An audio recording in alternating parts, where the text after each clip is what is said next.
Hi guys, this is Andrew Holmes and we are here with Farrah Ali. And the great part is this is a part of real people, real deals. Farrah happens to be from Lombard, Illinois, so another suburb of Chicago. And we're going to kind of talk to her how what she's been doing in terms of investing in real estate and how that has worked out and what has happened over the last 4 or 5 years in terms of investing. So Farrah, welcome to the studio. Thanks for having me. Great. So Farrah, for anybody listening to this or watching this, what do you do? What's your full-time job today? So I am an insurance manager. I'm an underwriting manager actually at an insurance company. I've been doing that for about 16 years. And I also have 2 kids, and I guess that's about it. Okay. So your full-time job is a underwriting manager for an insurance company, and you have 2 kids. Yes. Okay, great. And what age would you say these kids would be? My kids are 16 and 18 years old. I have 2 boys. 16 and 18 years old. Okay. So for anybody listening to this or watching the video with us kind of today, how did you come to real estate? I mean, did you go to college? Did you quit college? What was the background that brought you to real estate? Because you do have a pretty decent full-time job, correct? Correct. So what got me into real estate was I got into a situation where I had to separate from my ex-husband. Okay. And I basically had nothing. I had a couple $100s in my bank when I separated. And shortly thereafter, I found out that I had to be the sole provider of the kids. So you got basically ended up in a divorce. Correct. Okay, got yes.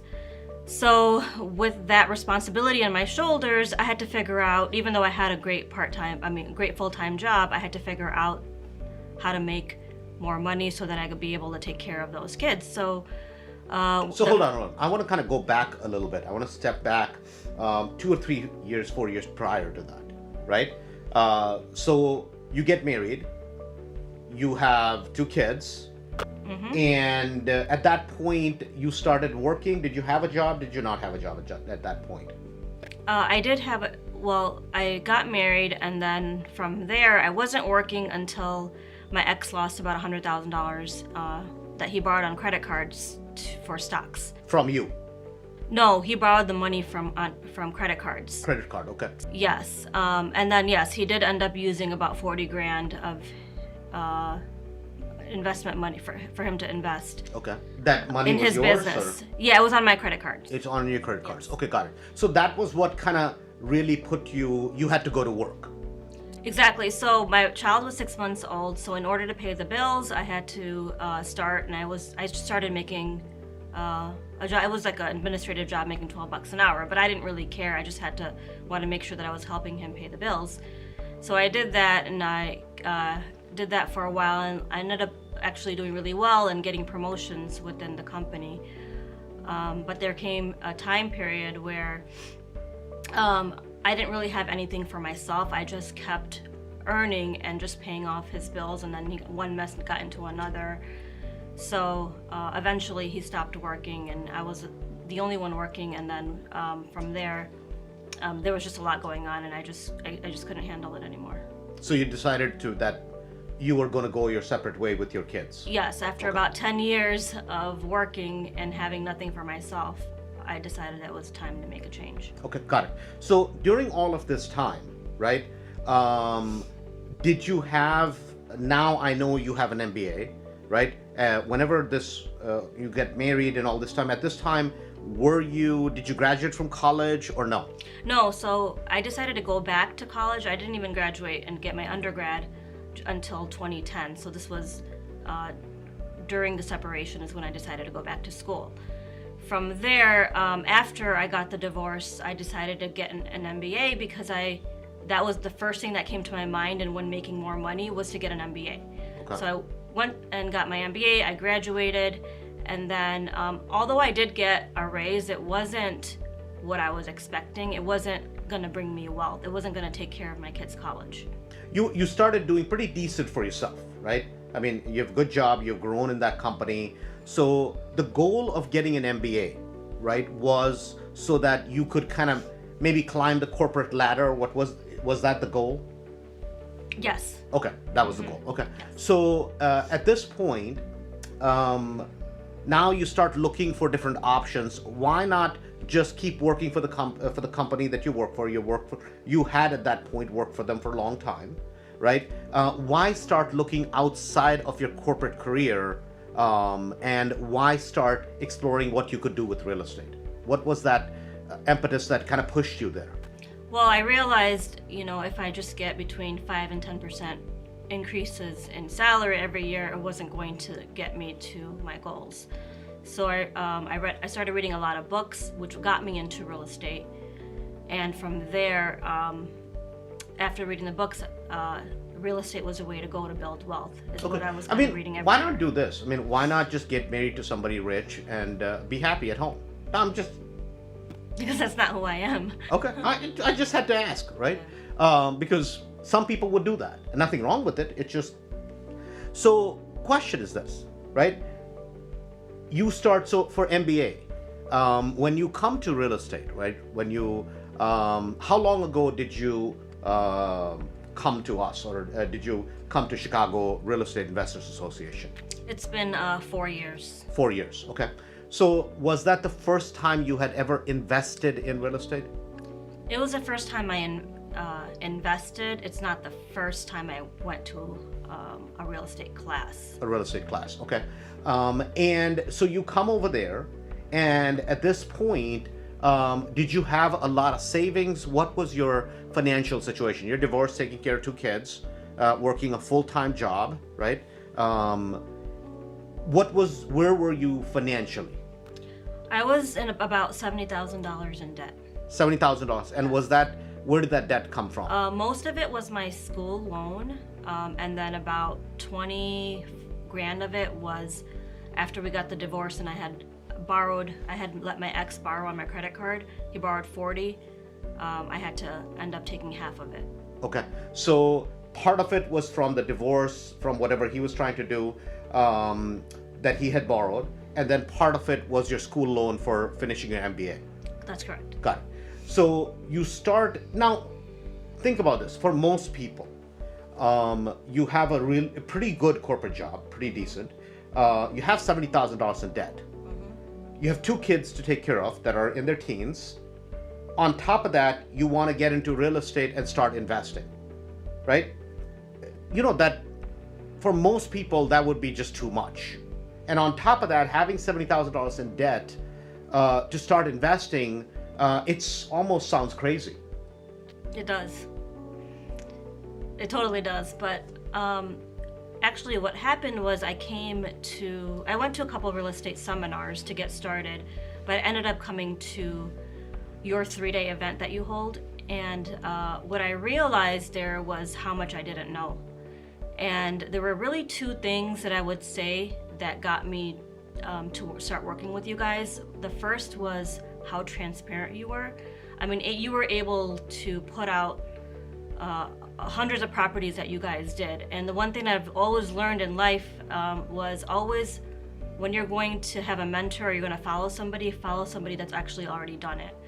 So that was something that, you could even pull up online and make sure that, you could check to see if it's credible. So that was one thing. And the other thing is, I didn't know anything really much about real estate, but the one thing I did know was that you knew what you were talking about. Some of the details and how specific you got told me that you know your stuff. So, I mean, I knew that not only had I done hundreds and hundreds and hundreds of houses here, but literally people that I've worked with over the last 4 or 5 years right here in Chicago. I've done thousands of transactions, and that was apparent to you, right? Okay. So at this point, you decide that I'm not going to do a flip this house. I'm not going to do go big or go home, right? Rather than trusting that, I'm going to do something that seems like, this is fun. I'm going to rehab a house. You didn't take that approach, which is the approach of, this just seems good. You took the approach that we take, which is, the science of building wealth. And that means that every single action is thought through, is calculated, is thought about how is wealth built. Doesn't matter if you're trying to do a flip, doesn't matter if you're trying to do a portfolio. So you understood that it's not about an art, it's not about a dream, it's not about a hobby. It's that there's a science and there's a method to building wealth, and you adopted that idea, correct? Yes, exactly. Okay, so I'm gonna fast forward it today, right? It's been 4.5 years. I'm gonna say about 4 years, 4.5 years. So today, are you doing rentals? Are you doing flips? Or are you doing wholesales? Well, the majority of my transactions are rentals. Uh-huh. Because I do want to build wealth. I do have a full-time job, so I don't need, I use that for my day-to-day expenses. And Your full-time job? Yes. Okay, so initially you started by doing rentals, correct? Yes. Okay, how many rentals do you have as of today? As of today, I have 16. 16 rental properties, okay? Now, on all these rental properties, not only do you have equity in every single rental property, and the equity is sizable because you buy properties based on 3 criteria. Number 1 is it has to have 25-30% equity when you buy it. Yes. It has to have, what kind of cash flow does every single rental proproperty have that you have on an average? On an average, it would be $500 a month. 500 per property? Per property, yes. Per property. So for 16 times 500, that's $8,000 net a month, right? In 4.5 years. And on top of that, these are in stable, good areas. Yes. Right? My question is this. You technically could be jumping up and down, right?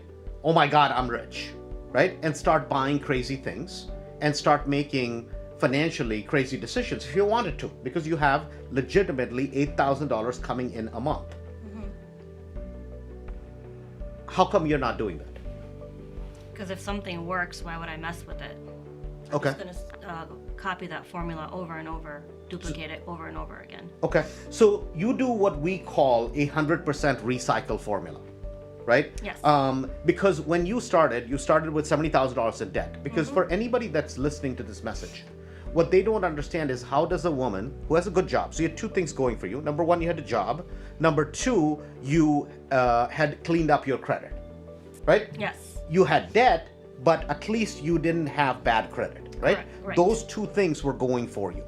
So, and from there, you had to start kind of building, right? So whenever you buy rental properties, just to keep it simple, right? Where did you get the money? Did your parents give you the money? Do you have a rich uncle? Did you find a rich husband? What did you do? Well, I actually got private money lenders from the group that we work with. So it's been people that I've been connecting with, people that you've recommended, and it's come to a point now that I've done enough deals that I have people coming to me and asking me if I want to borrow money. And they're all your properties are in Chicago suburbs? Yes. All of them? All of them. Right? So you have properties in Lyons, you have properties in like Justice, you have properties in Midlothian, you have properties in like a lot of the west and southwest suburbs. Yes. Right? You have properties. And you're buying what? Condos, townhouses, multifamilies, single families? What type of houses are you buying? Single family. I do have 1-2 unit. Yeah. But mostly single family. Mostly single family houses. Got it. And you buy in challenging areas, affluent areas, or bread and butter areas? The bread and butter areas. Bread and butter areas. Yes. Okay. So you're buying in stable neighborhoods. And how long do you rent these properties for? Do you do 1-year lease, 2-year leases, 3-year leases, and why? A minimum of 2-year lease, but the longer the better, because the less turnover there is. Okay, got it. So you follow the formula that we laid out, which is 2, 5, 7. 2 years, 5 houses, get them all paid off in 7. Correct. Got it. And so I had talked about 4.5, 5 years ago for our concept, which is that if you take care of real estate for the first 5 years, real estate will take care of you for the rest of your life. Yes. Right? It's a profound statement, yet it's understood by very, very, very few people. right? Right.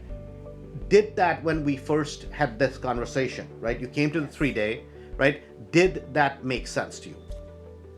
At the time, it made sense to me, but now that I've actually been doing it, it's probably, I would say that anybody that's watching or listening, I would say that definitely works as long as you follow the process. Okay, because you do realize, I mean, that at 16 properties, $500 a pop, right? Each property $500 a month times 16. That's a lot of money, right? I mean, technically, you could retire today if you wanted to. Yes, I could. Yeah. So why don't you? Why do you keep working your job? Not only in the midst of all of this, you got a new job, right? So you had a job change. You got a better job than you had before. Yes.